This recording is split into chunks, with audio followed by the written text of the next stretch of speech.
동안 제가 좀 계산해 보니까 주보에 그 머리글을 좀 썼습니다만은 소아시 7교에 관해서 한 40주 이상 설교를 했더라고요. 제가 좀 헤아려 보니까 너무나 감사했고요. 이제 오늘부터서는 요한계시록 4장부터 공부를 하겠는데 이제 여기서 조금 이제 어려워진 본문들입니다. 그래서 굉장히 중요하고 반드시 종말을 살아가는 성도들은 꼭 알아야 될 말씀입니다. 그래서 어떤 4장부터 공부를 해보려고 그러는데요. 일단 여러분도 좀 정신을 좀 차리고 공부를 했으면 좋겠습니다. 제가 오래전에 여러분 요한계시록 설교할 때 요한계시록을 좀 구분해 드린 적이 있습니다. 일전에 설교했을 때 요한계시록 안에는 크게 두 가지 있다고 그랬어요. 그래서 요한계시록 안에서는 이 두 가지를 모르면 해석이 안 된다 했던 적이 있습니다. 그래서 본계시, 중간계시라는 얘기를 해드렸었어요. 그러니까 어떤 요한계시록을 해석하고 풀어가는 데 있어서는 이 중간계시와 본계시를 모르면 해석이 안 돼요. 어떻든 이 본계시와 중간계시라고 하는 것들이 우리 성경을 풀어가는 데 있어서는 굉장히 중요합니다. 이제 본계시라고 제가 말씀드렸을 때에 첫 번째 6장에 관해서 말씀드렸고, 그 다음에 8장에 말씀드렸고, 9장, 10장, 15장, 18장 이렇게 말씀을 드린 적이 있습니다. 이게 본계시입니다. 그 나머지가 이제 중간계시죠. 7장이 어떤 중간계시고 11장에서 14장까지가 중간계시입니다. 이제 본계시를 안다는 것과 중간계시를 안다는 것이 너무나 중요한 거죠. 근데 지금 실질적으로 우리 신학적으로도 이 본계시와 중간계시라고 하는 것들은 잘게 드러나 있지 않습니다. 그래서 제가 요한계시록을 강의하는 또 교수하시는 여러 교수분들의 책들을 보는데 그 책들 가운데 유일하게 한 분이 좀 이런 신학적으로 풀어놨습니다. 그리고 그 외에는 이 본계시와 중간계시를 잘 풀어놓지 않았습니다. 어떻든 중요한 것은 여러분과 제가 이 요한계시를 풀어나간 데 있어서는 본계시와 중간계시는 꼭 알아야 됩니다. 일단 정리하자면 본계시라고 하는 것은 무엇인가 하면 하나님의 심판에 관한 말씀이 기록된 것을 본계시라 이렇게 합니다. 그 중간계시는 뭐냐? 하나님의 심판 속에서도 하나님의 구원의 복음을 전하시는, 잠깐 어떤 구원의 복음을 전하시는 그런 내용이 기록되어 있습니다. 그래서 7장 같은 경우와 11장, 14장 같은 경우들은 심판 중에도 잠깐 중간에 끼어 있습니다. 그래서 심판 중간에 끼어 있어서 중간계시라고 합니다. 뭐 신학적으로 중간계시라 하진 않고요. 제가 그냥 붙인 단어인데 본계시, 중간계시. 그래서 본계시 있는 중간에 끼어 있기 때문에 저는 중간계시라고 얘기를 하고 신학적으로는 그렇게까지는 얘기하지 않습니다. 어떻든 여러분과 제가 이 계시록을 공부하는 데서 꼭 중요한 것은 우리 성경에 나와 있는 대로 인재양, 나팔, 대접재앙이 있지 않습니까? 이 인재양, 나팔, 대접재앙 중간에 끼어 있습니다. 중간에 하나님의 심판을 가고 죽이는 거지, 때는 죽이는 때인데 심판을 가해서 하나님이 그냥 무차별하게 막 죽이시는 때입니다. 그래서 이 중간에 어떤 구원의 복음 이걸 전해서 그 가운데도 한 명 한명 뽑아내는 작업입니다. 굉장히 이제 쉽지 않는 본문이죠. 어떻든 하나님이 이런 어떤 인재앙과 나팔과 대접재앙 중간에 하나님이 구원사를 이루어 가신다. 이렇게 볼 수가 있겠고, 그 다음에 19장에서는 여러분, 우리 예수님께서 공중 재림하신 내용, 그 다음에 20장은 천년왕국, 이렇게 기록되어 있습니다. 그 나머지는 이제 백보자 대심판, 요한계시록 이런 틀입니다. 그래서 1장부터 3장까지는 불완전한 교회, 이 모습이고요. 그래서 우리가 지금 그 7교회에 대해서, 소아 7교회에 대해서 40주 이상에서 설교를 했는데 불완전한 교회 얘기입니다. 4장부터서는 이제 완전한 교회 얘기인데 그 완전한 교회 얘기를 나온과 동시에 6장부터서는 본계시가 나와서 심판을 가하고 그 다음에 8장이 본계시고 그 다음에 15장과 어떤 18장이 본계시가 되어서 이때는 심판을 가는 겁니다. 그리고 7장이 이제 중간계시, 11장, 14장이 중간계시, 그래서 심판을 가하는 중에도 구원해내는. 마치 어떤 거와 똑같은가 하면, 여러분, 소돔 고모라 땅에 심판을 가하죠, 여러분. 그때 그 소돔 고모라에 있던 롯을 구원해내는 그런 것과 똑같은 겁니다. 심판을 가하면서도 그 가운데 어떤 구원해낼 자를 뽑아낸다. 이렇게 설명할 수가 있습니다. 이게 이제 굉장히 중요한 부분들인데, 이 가운데 중요한 것은 7장과 11장과 14장이 이게 복음 중에 복음이고 복음의 비밀입니다. 저와 여러분이 반드시 이 부분을 알아야 되고 또 본계시도 반드시 알아야 된다라고 볼 수가 있습니다. 그러니까 요한계시록은 그 틀입니다.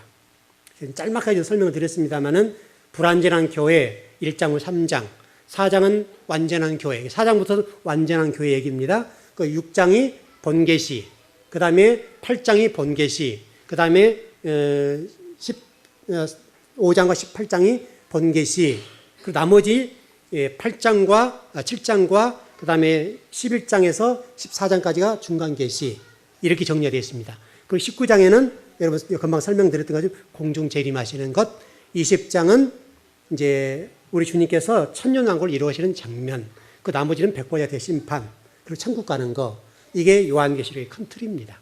그 가운데 우리가 놓칠 수 있는 부분이 뭐냐면 본계시와 중간계시입니다.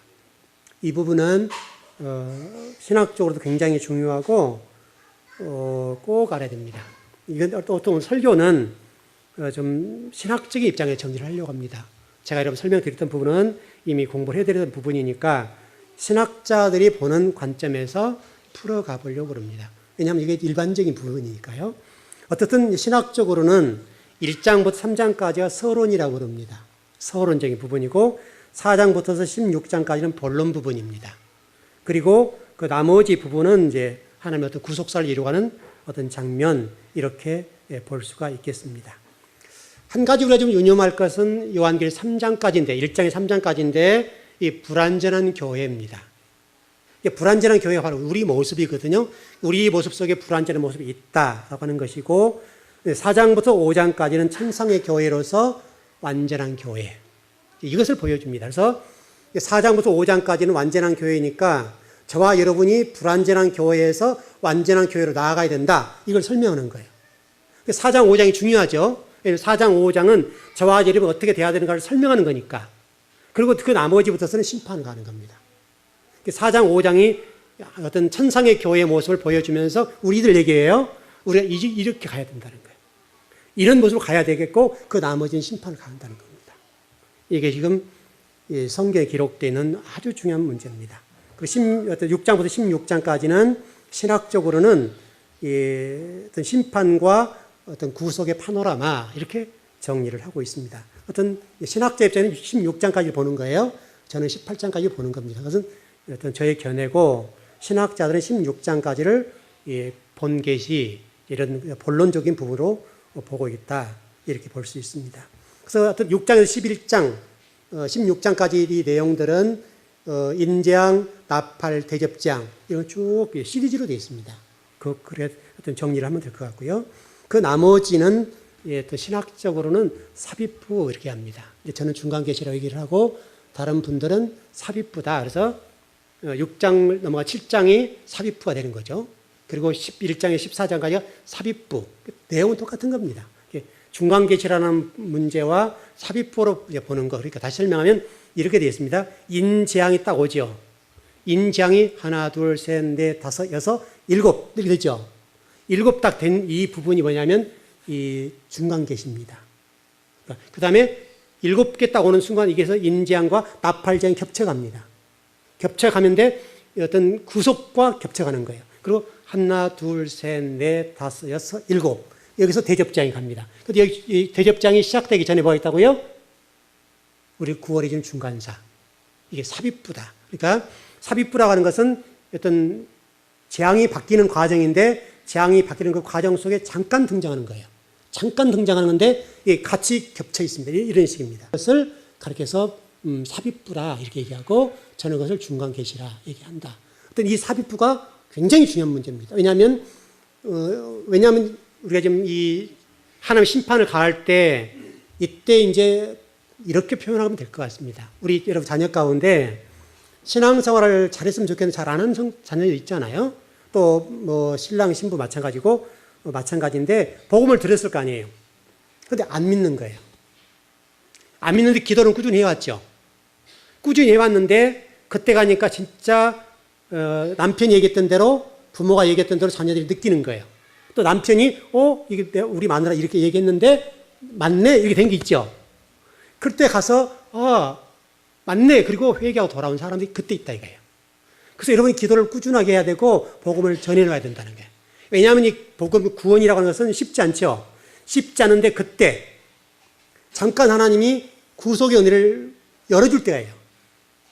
인재앙이 하나, 둘, 셋, 넷, 다섯, 여섯, 일곱 딱 됨과 동시에 이게 나팔재앙이 이루어지는데 그 중간에 삽입부로서 어떤 중간 계시로서 그동안에 복음을 믿었던 사람들, 복음을 들었던 사람들 가운데 진짜네 하고 돌아온 사람이 있다는 거예요. 그래서 꾸준하게 기도해야 되고 꾸준히 복음을 증거해 놔야 된다는 거예요. 바로 이제 복음을 듣지 못한 이때 회개가 안 이루어지는 거예요. 그래서 여러분 부지런하게 기도해야 돼요. 바로 그 부분이에요. 아무런 기도 없이 준비 없이 여러분의 어떤 중보 기도 없이 이루어지지 않아요. 부지런히 말씀을 전해놓고 또 전하고 또 듣든 안 듣든 부지런히 전해놓으면 그때 뜨거워. 정말 우리 엄마가 말하는 대로 맞네. 내 마누라가 말하는 대로 맞네 하고 믿는 성도가 있다는 거예요. 바로 그 영혼들. 그 영혼들을 끄집어내는 시간이에요. 그래서 여러분 기도가 중요한 거예요. 기도하고 복음을 끊임없이 전하는 것이 그렇게 중요한 문제다. 여러분 기도해야 될 이유가 있죠. 지금 당장 여러분 구속이 안 되고 구원이 안 된다 하더라도 여러분이 중간 계시 부분을 믿으시고 잠깐 하나님이 틈을 열어주실 때, 잠깐 기회를 주실 때 그때 그 영혼들이 돌아온다는 사실을 믿으시고 꾸준하게 기도하셔야 돼요. 여러분 정말 기도하셔야 돼요. 복음을 부지런히 전하셔야 돼요. 그때 잠깐 열어주는 거예요. 그리고 또 동시에 물론 우리 계시록적으로는 물론 천년왕국이 이제 있네 없네 이런 얘기 나옵니다만은 천년왕국 문제도 마찬가지입니다. 있든 없든 관계없이 중요한 것은 천년왕국이라고 하는 기간 동안에 아이를 낳을 거 아니에요. 아이를 낳을 건데 그러면 우리가 어떤 공의 하나님 입장에서 안 맞잖아요. 공의 하나님은 똑같이 잣대를 대야 되겠는데 천년왕국 때 나면 어떤 죄가 없는 때죠. 그러니까 이 사람들 어떻게 할 거예요? 잠깐 그때 환란을 주고 그것을 견디는 사람 구원하는 장면. 이런 거고 연결되는 겁니다. 그래서 계시록이 그렇게 흘러가는 거예요. 또 중요한 것은 이런 심판 시리즈가 있다라고 하는 것을 설명하고 있고 동시에 이 과정 속에 여자가 등장하게 되고 용이 등장해서 믿는 사람들을 무너뜨리는 악의 세력들을 설명하고 있다. 이렇게 좀 정리를 할 수가 있겠습니다. 어떻든 분명한 것은 이 용과 짐승의 문제는 어떤 요한계시록 18장의 문제에 넘어가서 종결된다라고 설명을 하고 있습니다. 자, 4장을 좀 넘어가 보죠, 이제. 그럼 4장과 5장의 내용이 뭔가라고 설명할 수 있겠는데 4장의 내용은 창조주 하나님 이 부분에 초점을 맞추고요. 요한계시록 5장의 내용은 구속주 어린 양 예수 그리스도 여기에 초점을 맞췄습니다. 실질적으로 그러니까 똑같은 얘기예요. 4장은 창조주 하나님에 관해서 완전한 교회니까 그 다음에 5장은 구속주 어린 양 예수 그리스도 이걸 설명하는 겁니다. 다시 한번 설명해서 말씀을 전하는 겁니다. 근데 여러분 오늘 4장 1절을 읽었습니다마는 오늘 4장 1절을 보면 이렇게 말씀 시작합니다. 이 일 후에 이렇게 시작합니다. 이 본문이 중요한 본문입니다. 그럼 이 일 후에라고 보게 되면 시간적인 개념으로 우리가 이해할 수 있겠죠. 이 일 후이니까. 근데 이제 이게 번역이 조금 문제가 있습니다만은 이 번역을 어떻게 하면 좋은가 하면 이 번역은 이 일 후에라고 번역하기보다는 시간적인 개념으로 정리하기보다는 이후에 이 일 후에라고 정리한 것보다는 이후에라고 정리하면 시간적인 개념 순서로 보지 않고 환상의 논리적 순서로 또는 동시에 어떤 수사적인 표현 방식으로 이해를 하면 됩니다. 조금 어려워졌습니다. 어쨌든 여러분들이 일단 이렇게 정리합시다. 요한계시 1장 3장까지만 정리하면 1장 3장 얘기가 2일 후이니까 이 부분이 이후에 얘기하는 게 1장에 3장까지 얘기하는 거예요. 그 후에 얘기하는 거예요, 지금. 3장 이후에 얘기를 하겠다 이건데 이것을 1장 3장으로 내용을 볼 때 1장, 2장, 3장을 시간적인 순서로 보지 말라는 거예요. 그러니까 1장 일어나고 2장 일어나고 3장 일어났다 이렇게 보지 말라는 거예요. 이 얘기가 그럼 1장 순서, 2장, 3장 이런 순서가 아니라 이게 엉켜 있다는 거예요. 엉켜 있어서 이것은 수사적인 표현 방식이다. 시간적 개념으로 그것을 이해하거나 순서적으로 이해하면 안 된다. 이것은 시간적인 문제가 아니라 수사학적인 표현이고 어떤 환상적인 논리적인 순서를 설명한 것이지 시간적으로 1장, 2장, 3장 이렇게 흘러가지 않는다. 이해하셨죠? 그러니까 어쨌든 여러분 요한계시로 이해할 때 1장부터 22장까지를 시간적인 개념으로 이해하면 안 돼요.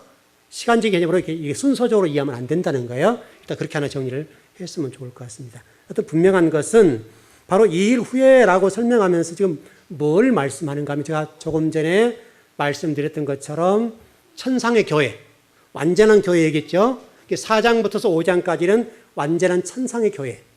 근데 이 교회가 지금 우리가 다니는 교회는 불완전한 교회거든요. 근데 이 교회는 완전한 교회. 근데 이 완전한 교회는 지금 여러분이 지어져 가는 것이 아니라 이미 하늘나라에 완성되어 있다. 이해되시죠? 자, 여러분들 이런 설명했었어요. 교회라고 하는 것은 보이는 교회가 있고 보이지 않는 교회가 있다. 기억나시죠? 보이는 교회라고 하는 것은 우리가 지금 이렇게 예배드리는 이 공간. 그럼 우리 가운데는 완전한 자예요? 불완전한 자예요? 불완전해요. 이분은 이 부분이 부족하고 저분은 저분이 부족. 완벽한 사람이 있어요? 없어요? 교회 가운데 완전한 교회가 있어요? 없어요? 한 교회, 이 지구 전체 교회 가운데 한 교회도 완전한 교회가 없어요. 불완전해요. 죄인들이 모였으니까. 성도들도 마찬가지, 죄의 종도 다 마찬가지. 다 불완전해요. 불완전하다고. 완전하지 않다고요. 그러니까 여러분과 성도들을 볼 때 제가 이런 설명을 드렸어요. 그래서 여러분이 심판자가 되지 말아라. 왜냐하면 성도와 성도는 심판의 대상이 아니에요. 왜? 불완전하니까. 이해되셨죠? 성도 성도가 기도할 대상이고 사랑의 대상이지 누가 좀 부족하고 연약하고 신앙적으로 이렇게 떨어져 있다 하더라도 여러분 기도의 대상이고 사랑의 대상이지 정죄의 대상이거나 심판의 대상이 되면 안 돼요. 왜냐하면 심판의 대상이라는 누구밖에 할 수 없는 거예요. 하나님. 그럼 여러분이 심판하면 곧 내가 누가 되는 거예요? 하나님 되는 거예요. 그래서 저와 여러분의 지금 이 얘기하는 거예요. 너희들이 불완전한 교회에 있다 이거예요. 이 지구상에 어떤 교회나 어떤 사람도 완전한 사람은 한 사람도 없다. 맞죠? 교회 그냥 욕 얻어먹는 거예요, 여러분. 교회가 여러분 완전한 사람이 모여있으면 여러분 천국 가셔야 돼요. 여러분이 이 땅에 있을 이유가 없단 말이죠. 우리는 지어져 가요. 말씀으로 양육받아서 우리가 창세기 1장 1절을 공부했던 것처럼 하나님의 근본 높으신 의도와 뜻과 계획을 배우고 익혀서 하나님의 백성을 만들어가는 과정이에요. 만들어가는 과정이지 우리가 완전하지 않다고요. 그래서 4장부터 5장까지 완전한 교회는 이런 거야. 샘플로 보여주는 거예요. 그것이 보이는 교회예요. 그 보이는 교회는 1장부터 3장이에요. 그래서 소아시 7교회가 불완전한 교회예요. 그 가운데 칭찬받는 교회가 있었지만 서머나교 빌라델 교회는 좀 칭찬받았지만 그렇다고 해서 서머나 교회나 빌라델 교회 완전했어요, 여러분? 그러지 않아요. 여러분 이걸 잘 아셔야 돼요. 여러분 성도들은 정죄의 대상이거나 심판의 대상이 아니라 여러분 판단의 대상이 아니라 사랑의 대상이지 여기 무엇이나 그거나 정결하고 무엇이면 안 돼서 여러분 불정죄예요. 그거 보는 거예요. 그러나 천상의 교회는 완전한 교회예요. 근데 이 완전한 교회는 이미 지어졌어요. 그래서 지금 하나님이 그 완전한 교회에 하나님의 영혼들을 모으는 작업이에요. 이게 교회예요. 그래서 교회를 타락마다 이래요. 이 교회, 그래서 여러분 말씀이 중요한 거예요. 그래서 하나님 말씀을 훈련받아서 완전한 교회에 하나님 사람을 모으는 작업이에요. 인을 친다 그랬죠. 그래서 계시록에서 인을 쳐서 보이지 않는 교회의 성도들을 모으는 작업이에요. 교회는 완성됐어요. 그 가운데 성도들이 이미 순교자들이 있단 말이에요. 그 가운데 늘려가는 작업이에요. 이게 천상의 교회의 모습이에요. 그래서 이 내용을 지금 오늘 본문에서 설명하는 건데 이게요. 창세기 28장 10절의 내용을 보면 이런 말씀이 있어요. 이는 하나님의 전이요 이는 하늘의 문이로다. 이 베델 사건 얘기거든요. 베델 사건 얘기인데 이 베델 사건을 뭐라고 설명하는가 하면 에덴이 회복됐다 이 말이에요 지금. 에덴이 회복됐다. 에덴은 여러분 닫혔어요? 열려 있었어요? 아담과 하와가 범죄한 이후에 에덴 동산 닫혔지요. 그런데 이 창세기 27장 17절에서 이 야곱의 베델 사건을 통해서 하늘과 땅이 하나 됐다. 하나님의 전이 열렸다. 이 설명 우리에게 보여주는 거예요. 보여주는 건 이 내용이 이사야 6장에서는 뭐라고 됐는가 하면 하나님의 문이 열린 사건 이사야 6장에서는 여호와의 영광이 온 땅에 충만하게 되었다. 이렇게 설명해요. 그러니까 이 창세기 28장의 내용과 또 이사야 6장의 내용을 통해서 하나님께서는 에덴 동산이 이렇게 닫혔죠. 열렸던 것이 범죄한 그랬죠. 그것이 열렸다는 거예요. 베델 사건을 설명하는 건데 누구를 통해 열렸다는 거예요, 이게 지금. 누구를 통해서 이 에덴 동산이 열려 있다는 거예요, 여러분. 예수 그리스도. 예수 그리스도 통해서 그게 천상의 교회라니까요. 그래서 5장부터 6장까지 4장 5장이 천상의 교회라고 그랬으니까 바로 이것을 4장 5장에 설명하는 거예요. 에덴 동산이 닫혔어요. 우리가 들어갈 수가 없어요. 구원이 그래서 예수 그리스도 필요한 거죠. 닫혀 있는 건데 이 닫혀 있던 것들이 예수 그리스도에 열렸다는 거예요. 그게 창세기 28장 내용과 이사야 6장에서 천상의 교회의 모습을 설명하면서 예수 그리스도를 통해서 열었다. 그걸 설명하는 거예요. 이런 내용들이 성경 곳곳에 많이 나와요. 많이 나오는데 이 열리는 통로가 예수 그리스도 통해서 열리게 될 것이다. 열려 있다. 이런 설명인데 그래서 저와 여러분들이 신앙생활을 잘해야 될 이유는 이 열리는 천상의 교회에 하나님께서 예수 그리스도를 통해서 진리 말씀을 배우고 듣고 익히고 또 우리를 개간해가고 우리를 잘라내고 부러뜨리고 또 절단해버리고 태워버려서 하나님이 기뻐하시는 성도가 되게 되면 그 성도들을 모으시겠다는 거예요. 그래서 지금 하나님 모으는 작업들 하시는 게 이렇게. 모이는 작업들 하는 건데 여러분 지금 비록 여기 육체는 있지만 우리 영혼들을 모으는 거예요. 순교자들, 정말 진리를 위해서 산 순교자 삶을 살았던 영혼들과 동시에 이 땅에 살면서도 주의 나라와 의를 위해서 우리가 훈련되고 개간돼가는 그 영혼들을 보이지 않는 교회에 모아놓은 작업을 한다. 이게 4장 5장 얘기예요. 이게 에덴의 회복입니다. 에덴의 회복이 되면 그 가운데 여러분 행복함과 자유함과 진리 안에서 참 자유를 누리게 될 수 있다. 이게 지금 설명입니다. 이 내용을 성경에서 점진적이고 또 반복적이고 점층적으로 계속 이게 이렇게 열렸던 것을 이렇게 열어가는 거예요. 천국이 이렇게 열려간다라고 설명하면서 너희들이 이 속에 들어와야 돼. 이 밖에 있으면 안 돼. 이걸 설명하는 거예요. 우리가 아마 지난 수요일부터 공부를 했었습니다만은 우리 역단에도 공부를 좀 했었죠. 그 얘기예요. 그러니까 어떤 정점, 정말 중요한 선택의 기로에 섰을 때 이 정점이잖아요. 신할 평지에서 이 멜렉이라고 하는 이 에벨의 아들, 이 에벨의 아들 가운데 멜렉이라는 아들은 장자인데 혈통적으로 아브라함이 오게 되고 다윗이 오게 되고 예수로 오른 이 혈통적인 부분, 이 혈통적인 장자권을 가지고 있단 말이에요. 이 장자권을 가지고 있는 이 멜렉이라는 아들이 어디를 향합니까? 이 신할 평지에서 땅을 본다고요. 바벨론을 본다고요. 니무롯을 본단 말이죠. 세상의 성공을 보는 거예요. 그러니까 그쪽을 따라가는 거예요. 그러나 여러분, 그 가운데 둘째 아들이었던 욕단은 어디를 봤습니까? 유일신 하나님, 신앙을 바라보고 처절한 삶이 기다리고 있는 산맥을 넘어서 죽음의 산을 넘어서 이렇게 흘러들어서 한바두가 였다. 그래서 우리 신앙의 선조가 욕단이다. 그 성경은 그분을 에벨 온 자손, 셈은 에벨 온 자손이다. 이렇게 설명했단 말이에요. 온이라는 말은 올, 영어로 여울이에요. 그래서 성경은 원래는 이게 한 사람만 끌어가잖아, 이렇게. 여러분 성경 노아, 아브람, 모세 이런 식으로 이게 흘러가죠. 근데 거기서만 유일하게 온이라는 말을 썼다. 지금 저와 여러분이 말씀을 배우고 보이지 않는 교회 성도가 되기 위해서 진리 말씀의 인침을 받고 내 자신을 잘라내고 아프고 쓰리지만 또 잘라내고 또 잘라내어서 보이지 않는 성도가 되셔야 돼요. 그 성령께서 지금 오셔서 추수하는 일들을 하시니까 타작마당으로서 영혼의 인을 치는 작업을 하고 계신다. 그래서 그 영혼들을 보이지 않는 교회 성도라. 이미 순교자들, 그 다음에 산순교자들 모여있는 그곳과 동시에 지금 이 땅에 발을 내디고 살고 있지만은 그 영혼들 가운데 정말 하나님이 기뻐하실 만한 성도들을 모으는 일. 그것이 완전한 교회의 모습으로서 보이지 않는 교회의 모습이다. 그래서 보이지 않는 교회예요. 여러분들은 지금 보이는 교회에 있지만은 어떤 성도가 되셔야 된다고요? 보이지 않는 교회의 성도가 되셔야 돼요. 그게 하나님 우리에게 지금 4장 5장에서 우리가 말씀하는 거예요.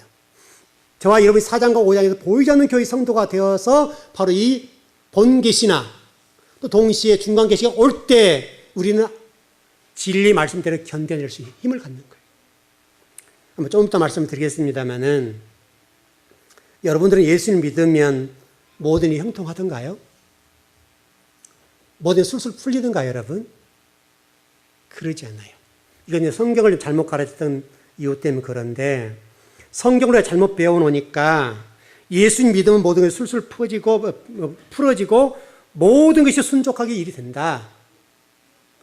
여러분, 이런 가르침은 어떤 종교에도 있어요. 오히려 이단들이나 잘못된 종교가 이걸 가르쳐요. 근데 기독교는 여러분 그런 거 아니에요. 기독교는 그렇게 가르치지가 않아요. 성경에 설명되어 있지 않아요. 잘못 배웠기 때문에. 니무롯 정신, 아까 우리가 설명드렸던 것처럼 이 벨레기라는 아들이 신앙의 순수성을 유지하고 진리의 말씀을 따라서 하나님의 말씀대로 가야 되잖아요, 원래. 그런데 그가 니무롯의 힘의 논리가 지배했던 것을 봤어요. 그걸 보니까 한 발짝 한 발짝 들어가 버려요. 이게 여러분 벨렉이에요. 화려함을 보니까 진리 말씀 따라가기 힘든 거예요. 그러니까 벨렉이 니무롯을 통치했던, 니무롯의 힘이 지배됐던 그 화려한 것들 보니까 그걸 따라갔어요.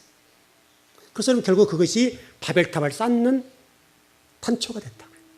그러나 욕단은 그 가운데도 신앙의 절기를 지키고 그래서 진리를 따라서 유일신 하나님을 섬기기 위해서 그 고통스러운 길을 걸어가는 거예요. 그 욕단이에요. 그래서 지금 마지막 시대에 하나님이 저와 여러분 이 대한민국을 쓰실 거라 이거죠. 그래서 한국이 이렇게 선교사를 많이 파송하는 이유가 거기 있는 거예요. 왜? 욕단의 피가 흐르고 있으니까. 신앙의 절개가 우리 속에 있고 그렇기 때문에 저와 여러분에게 그런 어려운 가운데 견딜 수 있도록 힘을 주시는 거예요. 어떤 분들은 이런 얘기를 많이 해요. 예수를 믿을 때, 지금 현재의 모습이나 예수님의 재림하실 때에 우리 믿는 사람들에게는 어떤 고통도 없고 환난도 없고 아픔도 없다. 이렇게 얘기를 해요. 그러면 얼마나 좋겠습니까, 여러분? 여러분 그러지 않습니다, 여러분. 우리 전번에 공부했던 거 견뎌내라 그랬죠, 여러분. 견뎌내라. 그러니까 여러분 예수님이 재림하실 때나 여러분 지금 신앙생활 하실 때에 우리 같은 고통이나 환난, 고난 여러 어려운 일들이 오게 되는데 그 오는 일들은 당연한 거예요, 여러분. 여러분 예수님을 잘못 믿기 때문이 아니라 예수님을 잘 믿고 있을수록 고통이 따라요. 왜? 하나님이 너무너무 사랑하기 때문에 우리 속에 있는 뼛속에 박혀 있는 그것들을 끄집어내고 그를 태우기 위해서 고통과 좌절을 경험하게 만들고 아픔을 경험하게 만들어주는 거예요. 왜냐하면 이 천상의 교회에 하나님 보이지 않는 교회에 성도를 만드는 작업이니까. 재림하실 똑같아요. 인장이나 나팔장이나 대접장이 올 때에 여러분 예수 그리스도 믿고 있기 때문에 아무런 문제가 없다. 그렇지 않습니다, 여러분. 여러분 내성을 키우셔야 돼요. 진리 말씀 가지셔야 돼요. 고난이 오거나 환난이 오거나 어떤 장이 오더라도 하나님 어떤 심판이 와서 수많은 사람이 죽을 거 아니에요. 성경대로 얘기하게 되면 성경에서 뭐라고 설명합니까, 여러분? 계시록을 보게 되면 인구 절반을 죽이겠다고 되어 있잖아요, 여러분. 절반을 죽일 때가 얼마나 많은 아픔이 있겠어요? 얼마나 많은 고통이 있겠어요? 얼마나 많은 절망이 있겠냐고요. 그걸 보는 거예요. 그리고 배고픔도 있을 거라고요. 우리에게도 그게 닥쳐요. 주님께서는 그걸 견뎌내라고 우리에게 지금 말씀하세요. 교회가 또 성도가 그런 일을 겪지 않는다고 말씀하신 적이 없어요. 그래서 여러분 진리로 부지런하게 훈련받고 진리로 부지런하게 여러분들이 준비되어서 그 일들을 능히 이길 수 있도록 여러분들이 여러분 자신을 강하게 만들어 놓으셔야 돼요. 그게 여러분 4장에서 5장의 내용이에요. 창조주 하나님이시다. 어린 양 구세주 예수 그리스도시다. 그분이 우리의 주인이시다. 그러니 어떤 환난이 오거나 어떤 고난이 오거나 인재앙과 나팔과 대접장이 오더라도 너희들은 견뎌내야 돼. 어려울 거야. 너희 예수 믿는다 해도 쉽지 않아. 어려워. 거기서 신앙을 절기를 지켜야 돼. 견뎌내야 돼. 그걸 설명한 거예요. 이미 결론을 맺어놓고 이게 너희들이 가야 할 곳이야. 보이지 않는 교회의 모습이야. 그런데 인재앙과 나팔 재앙과 대접장이 올 거야. 그 재앙이 올 때마다 고통이 있을 거야. 믿는 자는 믿지 않는 자는 힘들 거야. 그런데 견뎌내. 그게 결론이에요. 여러분 현재 삶 속에서도 때로는 어떤 어려운 일들이 오게 되면 예수님께서 왜 이러실까라고 하실 수 있겠는데 감사하십시오. 유기된 자들은 하나님의 구속사에 벗어나 있는 영혼들은 주님이 건들지 않습니다. 놔두십니다. 놔둔다는 얘기는 좋은 말이 아니에요. 그냥 놔둬요. 하나님 여러분들을 만지시고 때로는 아픔도 주고 고통도 줄 수 있겠는데 그것은 여러분을 사랑하시기 때문에 그래요. 여러분 달리는 말에 채찍을 간다고 하는 것처럼 똑같은 얘기입니다. 여러분 이미 설명이 되어 있습니다만 성경에 12사도의 삶이 여러분 어떻습니까? 직접 그들은 예수님을 봤던 사람들입니다. 12사도들이 예수님을 구주와 주님을 믿었기 때문에 그들의 삶이 평안했습니까? 모든 일이 술술 풀리던가요, 여러분? 모든 일이 형통했습니까, 여러분? 그러지 않습니다, 여러분. 사도 요한은 특별하게 예수님의 어머니를 돌봤던 사람이기 때문에 그렇고 또 요한계를 써야 되기 때문에 하나님에게 보존해놨죠. 그 생명을 보존했죠. 왜? 요한계시록 성경 결론을 써야 될 사람이니까. 또 요한복음도 써야 되고 요한 1, 2, 3절 써야 되니까 보존해 놓고 나머지 11명은 어떻게 했습니까, 여러분? 한결같이 순교자였습니다. 거꾸로 십자가를 매달고 다 순교를 당합니다. 그게 여러분 그리스도의 길이에요. 그리스도인의 길이란 말이에요.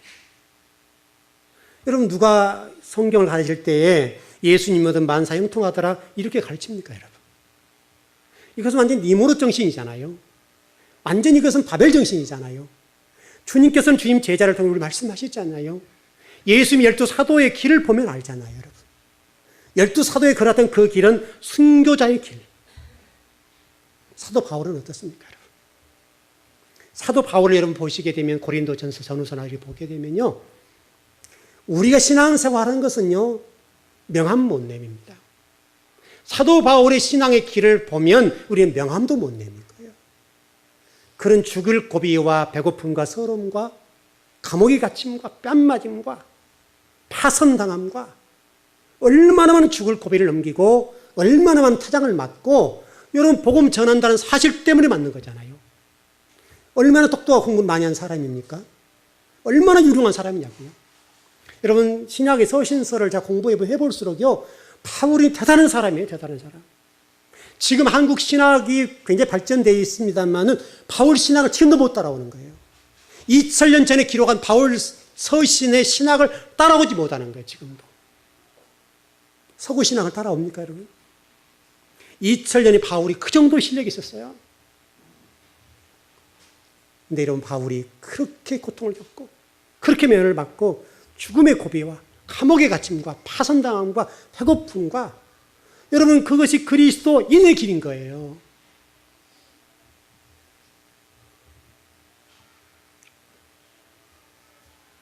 여러분의 인생의 여정길도 거의 동일할 겁니다. 로마가 패권을 잡고 있었을 때에 초대교회 성도들을 여러분 보십시오. 어떤 교회들 보면 초대교회라고 하는 교회들이 있잖아요. 이 초대교회라는 말 자체는 굉장히 어려운 얘기입니다. 제가 어느 분이 그 얘기를 자퇴했는데 목사님 어떤 선교사람 나가보시죠. 그래서 전 선교사 못 나갑니다. 선교사라고 하는 것은 목숨 걸고 하는 거예요. 초대교회란 말 자체는 뭐 떡을 떼고 이런 수준이 아니라 초대교회 성도는 생명을 내놓아야 하는 것이에요. 초대교회는 카타쿰, 사도 요한이 밤모섬에 가는 사건들, 그 당시 로마가 패권을 가지고 있었을 때에 초대교회 성도로 죽는 것은 다반사였습니다. 예수 그리스도를 믿는다는 사실 때문에 목배임 당한 것은 당연한 일이었습니다. 우리 지금 현대 그리스도인들이 과연 그 정도로 목배임을 당할 정도로 신앙생활을 합니까, 여러분? 그러지 않습니다. 신사참배를 강요당할 때 신앙의 절개를 지키며 순교했던 우리 신앙의 선배들을 생각해 보십시오. 우리는 지금 얼마나 신앙생활 편합니까, 여러분? 얼마나 좋은 환경, 이렇게 좋은 환경과 이렇게 좋은 시설, 여러분이 맘만 먹으면 언제든 예배를 드릴 수 있잖아요.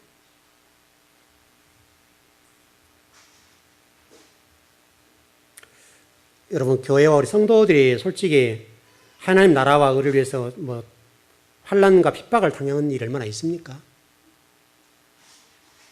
나 때문에 핍박당하고 나 때문에 고난당하고 나 때문에 어려운 거지, 내 인생에 더 누리지 못한 것 때문에 그렇지, 실질적으로 우리가 겪는 어려움과 고통들은 주님 때문이라 이러면 얘기하지만은 실질적으로 여러분 주님의 교회, 하나님 나라, 이것 때문에 핍박당하거나 고난받는 일이 얼마나 있냐고요. 여러분 생활고 때문에 힘들잖아요. 생활고 때문에. 여러분 그런 거 아니에요? 좀 정리를 해봤으면 좋겠습니다. 요한계시 4장에서 5장에서 설명하는 것은 완전한 교회 얘기입니다. 저와 여러분이 그 교회까지 가야 되네요. 그 교회까지 가라고 말씀하시고 그 이후부터 심판이 주어지는 건데, 정말 우리 즐거운 교회 성도들 가운데는 그 어떤 그 심판의 대열에 한 영혼도 없었으면 좋겠습니다. 여러분이 어떤 신앙 여정 속에 힘들고 어려운 일이 있다고 한다면 감사하십시오. 주님이 나를 얼마나 사랑하시기 때문에 이렇게 나를 사랑하시냐고 그렇게 고백하십시오. 왜 하는 나에게는 고난의 잔을 주시나요? 이렇게 하지 말고, 하는 나를 얼마나 사랑하시기에 이런 고난의 잔을 주십니까? 내가 무엇이간데 저를 높게 평가하시냐고. 여러분 그게 더 멋진 기도 아니겠습니까? 여러분 완전한 성도가 되어서 보이지 않는 교회의 주인공들이 되십시오. 그 주인공들이 되면 멋질 겁니다. 어떤 어려움도, 어떤 환난도, 어떤 고난도 견뎌낼 수 있습니다. 지금 주어진 여러분 현실적인 삶 속에서 오는 여러 가지 일들이 있겠지만은 그것도 견뎌낼 수 있습니다. 왜요? 주님께서 함께 하시니까요. 주님께서 항상 나와 함께 하시고 동행하고 힘주시고 능력을 주시기 때문에 이겨낼 수 있습니다. 견뎌내라. 현재형이라고 했어요. 현재형. 현재 주어진 고난들을 견뎌내셔야 됩니다. 그것이 사장해 주신 우리 메시지입니다. 기도하겠습니다.